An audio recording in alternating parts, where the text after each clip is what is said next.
Let's start. All right, and welcome back to A Businessman's Guide to Almost Everything, the show where I, your host, Kole Berzenji, get to sit down with interesting people from interesting businesses. We get to pick apart how they operate, the mentalities behind them, some of the directions, and maybe learn a thing or two that might help us in the future. So today, I have Amanda May. Amanda, would you introduce yourself, where you're from, and what you do? Sure. My name's Amanda May. I'm from the area, Everson, Lynden. And I run the Lynden Heritage Museum as their executive director. All right. So, just off the bat, a museum, that doesn't strike me as a for-profit business. What kind of organizational structure do you guys have at the museum? So a lot of misconceptions are that nonprofits, for-profits, even though it's a nonprofit and the goal is not to make money, you still have to make money. You have to break even. It's going to operate just like any other business. Your mission and the values that you hold, and then how you continue to run that and raise money, that's usually what changes slightly for a nonprofit. So our program, services, and all that kind of stuff help us run our business like a normal business. So non-for-profits, you guys have to make money. Just part of the game. It's what you got to do. Not a bad thing, of course. No. Necessary evil. So you're a managing director at a museum. Mm-hmm. It's a non-for-profit. What would you say are the skills and the works that are unique to museums? So I have the back end of doing all the administration and finance and just business operations portion.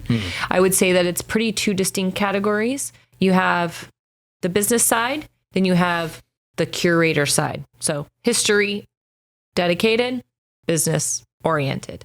I'm taking the business oriented side of the museum aspect, but because I get to be a creative person in a museum, I get to dabble in some of the other things like making exhibits and producing content and, being creative with our displays and our layouts and our revitalizations and how we want to manage the building, how we want it to look, how we want it to feel, those kinds of things. So a lot of those administrative qualities, they're probably pretty interchangeable with other non-for-profits? Yes. I would say you really need to be really strong in your business, foundational. So you know how to run a budget, you know how to do fundraising, you know how to be social, you know how to talk to people in terms of the nonprofit aspects. Staying organized and efficient is really vital. Usually, at least in my experience, I'm in smaller museums. I don't have a lot of staff. I do a lot of things myself, and then I get to have two of the other employees help me with dedicated work. But until I'm ready to hand things off, I have to be really knowledgeable about what I'm doing, and I'm doing it the right way, and then I'm doing it right the first time. Right. So you have a team then, team of two full employees. Is that it? Or do you have other people that kind of orbit the museum? We have employees, board members, and volunteers. So the employees are the most important right now because they need to be in tune with everything that's going on. So I make the plan, strategize, I fill them in. They're going to comment and update and make changes, and then we'll make changes based on that. We make sure our volunteers are involved. They help run events and open houses and keep the museum open on a daily schedule. Then I have board members, right? They're going to help us with our general overall structure, make sure everything stays in line. They make sure we comply with our bylaws, and then they do some volunteer work with events, and then they make sure that they help us reach out when we want to do fundraisers and get donors. Right. So all in all, it sounds like you probably have a group of people, maybe around 24 or so involved in the museum? At least, yeah. At least, wow. It's a people skill that's needed for sure. Yeah, no kidding. All right, so how about this then? What are the things that you have to do on a day-to-day basis to keep this museum running? Well, on the very basics, show up. To be very honest, one of the things about being in a small business, everybody probably knows you're kind of the face of what everybody sees, right? So people are going to come in, they're happy to talk to whoever they want, but they want to talk to somebody who's running the facility. They want to talk to the director or the manager or whoever. So I think ultimately that's the most important part of that. But the second thing is that I have a plan. I have anywhere from a 2 to a 5 year plan at any one given point. And everything that I do during that day, that plan helps me keep on track. Helps me make my decisions during the day, during the week, during the year, because it's really easy to go off into a different path, and 5 years down the road, you realize you're in a completely different spot that you had not intended on being in. Yeah, no kidding. So I suppose that just given the nature of like a non-for-profit with such a small core team, you'll find yourselves doing just about anything, whether that's janitorial duty or giving guides. Yeah. Tours, school tours every day. I could be working the reception counter if that's, what it takes. We had a plumbing issue recently at the museum. It's definitely, because of my past experience working here, is a little bit more of an anomaly. I have a jack of all trades kind of experience level. So I can kind of do any of it. But the challenge is, as somebody who runs business, the goal is that if you do what you do well, you need to be doing that. You shouldn't be doing all of it. So delegation is really important to learn. And when it's appropriate, when you need to force yourself to not be a part of that process, to let your volunteers do it, to let your employees do it. And then, you can obviously step in and help them when needed. But I have noticed that even just like with my small business over here, the amount of things that I end up doing over the course of my day, oftentimes not my primary skill set. No. It's, you want to do what you do well, and you want to make sure that that's the part that you're doing. So the goal is that you're doing what you're doing well, and that it's a passion for you. That's where you want to stay. And obviously there's the necessary evils of any business, of any day that you have to get done. And not everybody likes to do it, but there's going to be somebody somewhere that's part of their core of skills. And the goal is to always find people like that to work with you, to kind of be your equal. They look forward to the plumbing issues. Or the problem solving. Might not be the plumbing, but it's the problem solving of taking care of something like that and coming up with a solution and finding the right person to do it. Right. Still more delegation, but it's just in a different way. All right. So then running a non-for-profit that's in the shape of a museum, what would you say are your biggest challenges? Fundraising. Fundraising and donations. The museum has been really fortunate that in the last couple of years, we've kind of had an automatic messaging going out of revitalization and change and updating and community involvement. But when you're in a nonprofit for a long time, you have to kind of every couple of years kind of revisit your message. What are you wanting people to see? What do you want them to participate in? And the fundraising and the donation part really goes hand in hand and how people see you. So sometimes it's really easy because people see what you're working on and they want to donate to those causes. They want to contribute to that work, whether it's by time or money. But then you have the other side where, okay, well, now we're ready for a big project. So now we need to actively go out and seek funding. And it gets a little harder. How much of your, let's say like month, if you were to take all your monthly hours, put into a pie chart, what percentage of your time is spent fundraising? That's a hard question because I do it. I'm always thinking about it in a good way when I'm with people. So my general default as a people person is engaging, and you always ask how they are and you want to be involved. But as somebody who has been part of a nonprofit / donation fundraising world, I know that it's always continually beneficial to us if I'm always explaining to people what we're working on. And part of fundraising and part of donation is to get people engaged in what you're doing. It doesn't mean I'm asking them for money, but I might be asking them for other things. Hey, keep in tune for us. Can we get your email? We'd love to keep in touch with you. It's the continuous movement of how do you get people engaged with you so that when it does come time, they have all the information already. It is interesting because there's a lady that I've met recently, and she works at a theater. And so she's working with all the drama kids. And she's the one full-time employee there, also non-for-profit, but she's just kind of doing the same thing where if there's anything that needs to be done, she just kind of fills the void. And it's fun because every time she's always plugging the theater, not because she's trying to sell you the theater. It's just because she gets so excited that she wants to tell you everything that's going on. And when you're involved with something so passionately, the idea is that it's easy to talk about anyway. So it kind of goes hand in hand. So I easily talk with people a few hours a week about fundraising. It's just not in the aspect that you would think somebody, like I'm not going and making a meeting at your office and saying, hey, please give us money. We have this great project. It's not really anything like that. Yeah, I've noticed even with our business here, because like we're in a for-profit setting, but it is so much easier to sell something when you actually believe in it. Well, there's that too. And I mean, transparency with people are really important, right? So if they think they're being sold, well, you know, the whole salesman gimmick dealership thing. But when you're engaged and you're actively participating in a back and forth conversation with somebody about business in general or your business or how your business concepts apply to outside of your business, it makes people a lot more willing to, you know. And people are, maybe it's because we're living in a digital age with so much information we're being inundated with. Yeah. But people oftentimes are pretty good at intuiting the sincere actors out there. Yeah. And I think so too. And I think being organized and purposeful with your messaging is really important. With all the information, like what you said, people can get bogged down really quick about what way to go, what decisions to make. I mean, happens to me when I go on Amazon. We know how it works.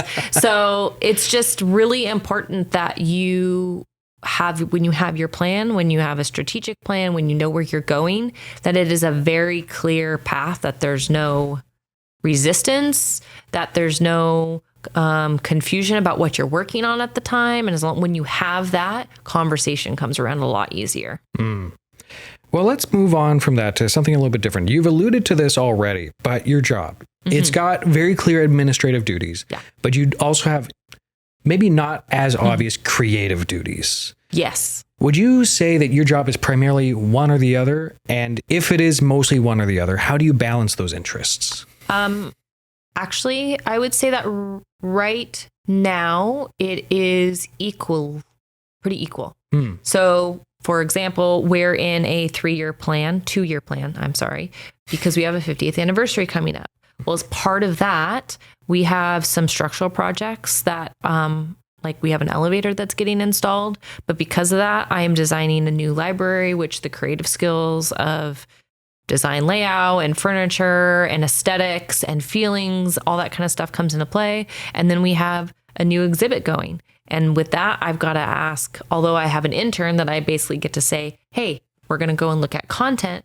I got to decide what it's going to look like, what it's going to feel like. I got to pick fonts and graphics and and all the things that when you think of creative design, they kind of collide. And because we're in that planning mode of like, what do I want this to look like in 2 years? I should be pretty specific. And from somebody with a creative mind as well, for us, it's a lot easier for us to say visually, I see this in my head. I know exactly what it needs to look like.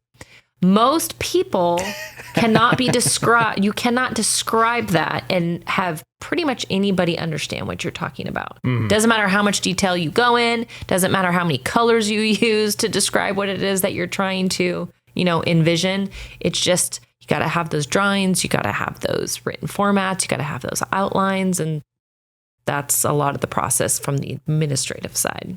It really is a skill to take something that can oftentimes be so abstract and almost ethereal to a certain extent, and to condense that into just a clear, concise message. Yep. And being practical with it also is really important. Whether or not it's possible is one thing, but to be practical about what it is that you're working on. I have no doubt that there has been quite a few times that my board members have probably said in their heads that she's crazy. I cannot believe she's asking us to do this. And then it's all finished. And we get it. We get it now. Not because it was some crazy idea, but because it was still logical and practical. But because it's so different than what we're used to, it's a lot harder to explain to them so that they can envision the same thing I am. That is interesting, because just museums by their nature are such a conservative environment. Yeah. It's about maintaining that which was before for the sake of preservation, which that's the value. But then obviously coming in with a creative, like more emergent mindset, like what's the new thing? Well, for us, we're in this really weird haven't touched anything in there in terms of museum involvement. So for us, we are in a drastic change. Not that we want to change exhibits, but we need to change how people interact with those exhibits. So we need to get some video in there or some interviews. We need to get some sound overheads, speakers, so that people can listen to people talking about the exhibits. We need some children's interactive engagement, maybe a cartoon that's talking to them, or interactive games so that they can learn about the things that are in front of them. As a museum that's older in a small town, this is where the fundraising is more important, because we know that groups and schools and parents want to see that, but we are so far behind the curve, and technology is not cheap. No, it is unfortunately not. And it's a process. You have to develop the content, and then you need to design the aspect that you want. Is it going to be video? Is it going to be audio? What is my script going to look like? Are you going to do a free interview? Are you going to do a scripted interview? Are you going to get an illustrator to do the kids' content? There's so many administrative planning things that come before you even get to touch the creative stuff. So it's like a unfortunate precursor. Yeah, it's funny. Every now and then I'll hear a story, and usually it's around like Hollywood movies where like, there was a movie, it fell apart, but if only they kept to the director's vision. Oh, yeah. But then it's like, well, actually, there's a lot of administrative work that goes into behind these things. Yeah. And sometimes the director may be well-intentioned, but is a little out of touch. Yeah. And, that's where you hope that you have enough people around you who can kind of balance what your vision is. That's where board members for nonprofits come in really well, depending on what they're involved in. For me, it's the knowledge of the historical part. So the most important thing for me is I know what I'm good at and what I do well at. I also know what I'm not good at and what I'm not knowledgeable in. So I'm going to make sure that I'm going to go seek those people to be involved in my experience who can fill that gap for me. And then I'm nice and balanced, and then they can keep me on track. So you kind of alluded to something there. So your primary background is not actually in history. Correct. And yet you're the director of a history museum. Yeah, interesting, right? So again, jack of all trades. It's kind of a weird thing because I have a creative side. I'm very resourceful, things like that. But just like in any business, there comes a time and the place where the transition isn't necessarily in the main topic of what your business is. For us, we're a history museum.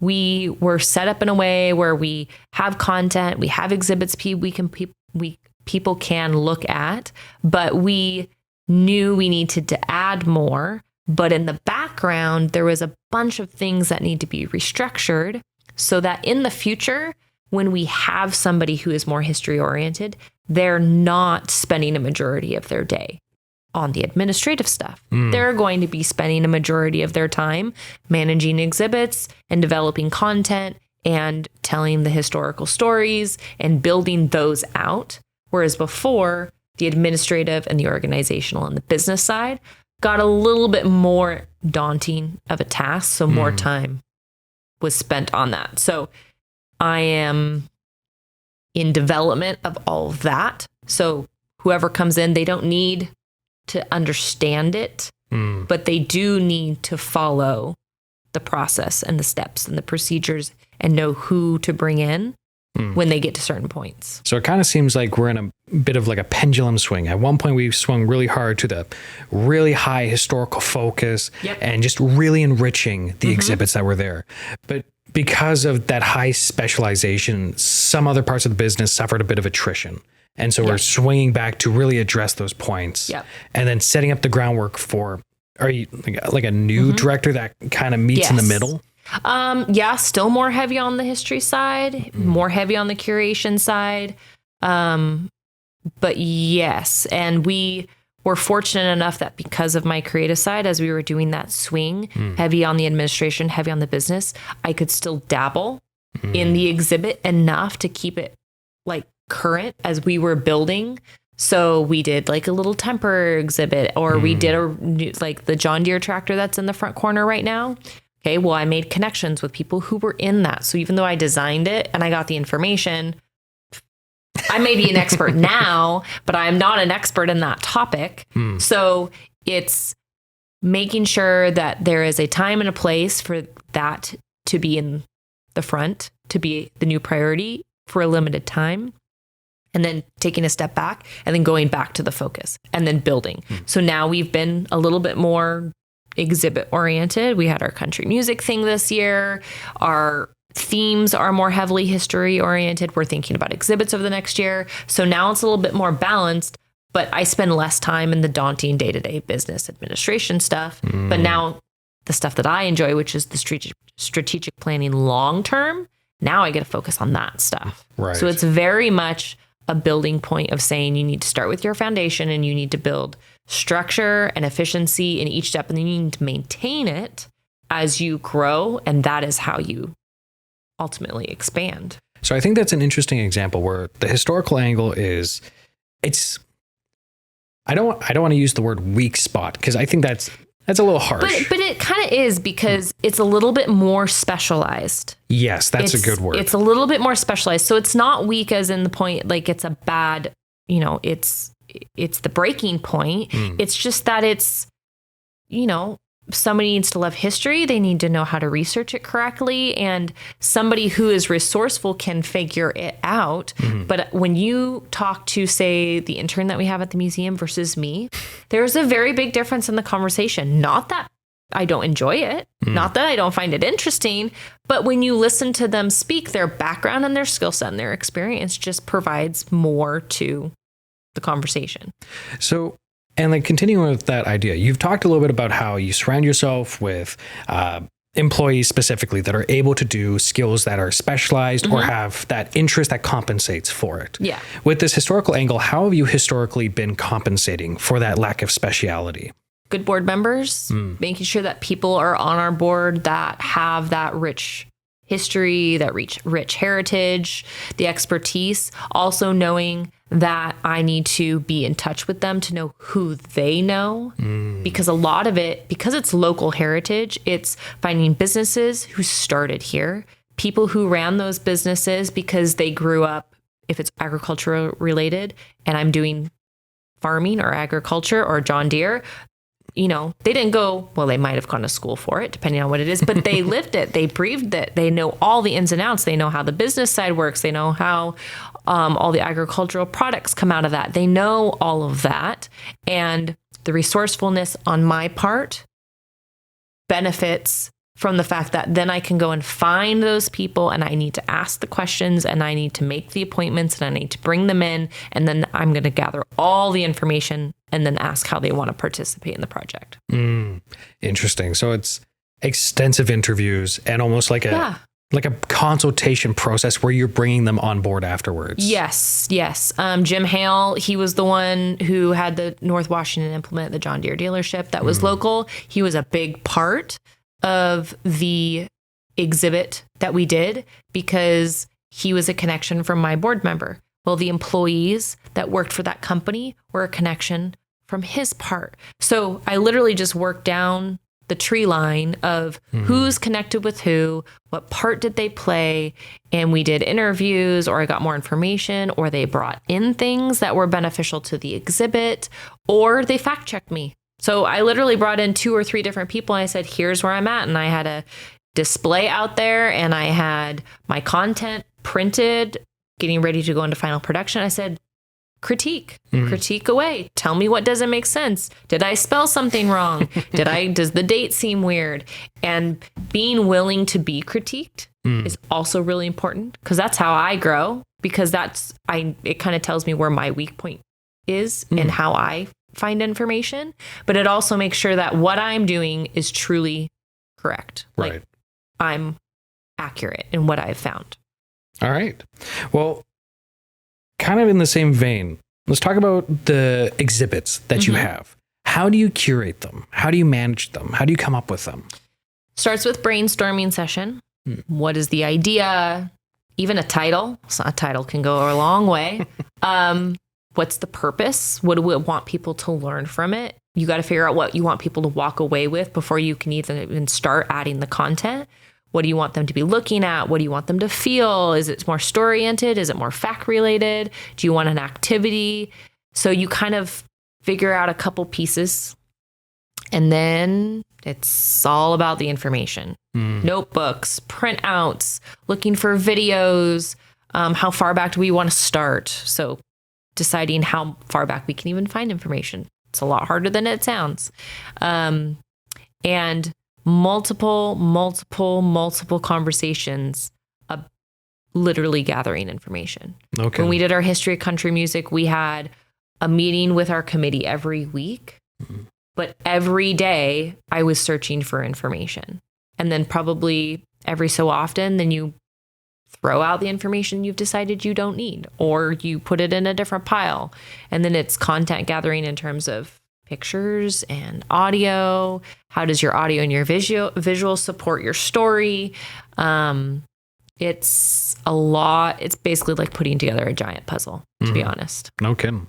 Yes. So let's run with the music exhibit. Like, first of all, what was the music exhibit and how did you guys even come up with that specific idea? Because it was about a singular person mostly, wasn't it? Two people. Two people. So that one was, I like it when people bring stories to us and make them part of history. I feel like it touches a different chord with people. The interest makes it more local, which makes you engaged with it a little bit more and you can relate to the story a little bit more. So it was history of country music in Whatcom County. But it started with a lovely lady who is Lori Lee Lewis. Her mom sang with Loretta Lynn when she was first getting started. Her mom is getting older. Her mom is getting ready to pass. And she brought this story because she had found old tapes and things like that and said, I think this could be really interesting. But my job as a director, when she brings a story like that to me, that basically is like, hey, I want to tell the story of these two women. Okay, well, that's great. And it is wonderful history. So the conversation I have with her is, how do we bring this into the museum as a historical exhibit and telling a story over time? So that's what we did. We said, okay, let's put these two women in the context of country music history. And let's start from the beginning and say, when did country music first start coming to the area? Who else played? Was it a local? Were we really popular because we had a lot of outside sources? What did it contribute to the area? How many venues did people use? So we go through all of it, and then the focus is their local story. So it's like a really big umbrella, and then we're going to hold on to that time for like the thread, which is their story. And how long does it take for you to develop like that exhibit? Well, typically 6 to 9 months, depending on the size. With this one, we were under a little bit more of a time crunch because of health concerns. So this one we did in 3.5. I would not do that again. Just so everybody knows, do not do that. And that was one of our bigger exhibits that we did. It was obviously well worth it. I had a lot of help. I asked for a lot of help. I made sure I asked for a lot of help. I had really good practice at delegation during this one, making sure that I did not control everything, that I made sure that things that even I wanted to do were handed off so that they could be finished and completed. But it's time. It's a lot of time. It's very time consuming because you're also still doing all your day-to-day operations of the museum, and you have events during the year, and you have staff, and you have people coming in, and you have all your tours, and everything else is still happening. Oh, there you go. Well, how about this? I think this will be our last question before we close off. Okay. But what does growth or success look like for a museum?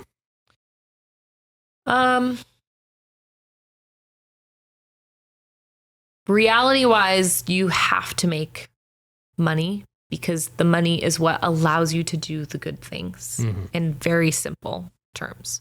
But I would consider successful is, how is your community engagement? Do people want to come in once or twice a year and come and walk through? Do they want to come to your events? Are they wanting to possibly partner with you with an event or a community activity? Do they want you to come and talk to them about what you're working on? That tells me that people are interested and they see you doing good things and that we're making progress and we're moving in the right direction. When those things stop, the engagement, the membership, the visitors, that is not far behind. So when you're active as a museum, whether it be from staff or event-wise, everything else is secondary benefit to that. So it plays a very, very, very tight role in the overall success of your memberships and your donations and your fundraising and how many people want to come to your activities or your opening nights or selling tickets to your mystery events or whatever it is. It's just a very important aspect of that. And so do you measure your success by seeing, like, annually or maybe even monthly, just how many people are coming to the museum? Because we're smaller, I do it more quarterly because we have very easily identified peaks and valleys for visiting and donations and memberships and all this kind of stuff. So in terms of trends, we have to cap it. We've got to put very, very clear, we got to put very clear boundaries in how we look at the information, because otherwise it doesn't make sense at all. And then we take those and then we look at honestly throughout the year and then we adjust from there. Right. All right. I feel like I've learned something. Okay, great. Amanda May, thank you for coming down and sitting with me. Sure. Here's my actual last question. Okay. Where can people find you if you've piqued their interest and they want to check you out? You can come and stop by during the week, Lynden Heritage Museum, 217 Front Street. You can call, you can email. I'm very easily accessible because of what I do and where I am. Just come by. Stop by, say hi. I'll let you walk around. I'll show you some cool things we're working on. You've described it as a small town museum, but I've been to small town museums. It's not small. No. You guys punch above your weight class. Yes, this is also a challenge, very much. How do you utilize a large space like that when you have a smaller budget and a smaller staff? So it is definitely a balancing act for sure. Well, Amanda May, thank you for coming by, and thank you, all of you lovely listeners and watchers who have joined us for another episode of A Businessman's Guide to Almost Everything. We look forward to our next episode with Amanda May, which should be coming out in a few weeks. In the meantime, take care and be well. Bye-bye.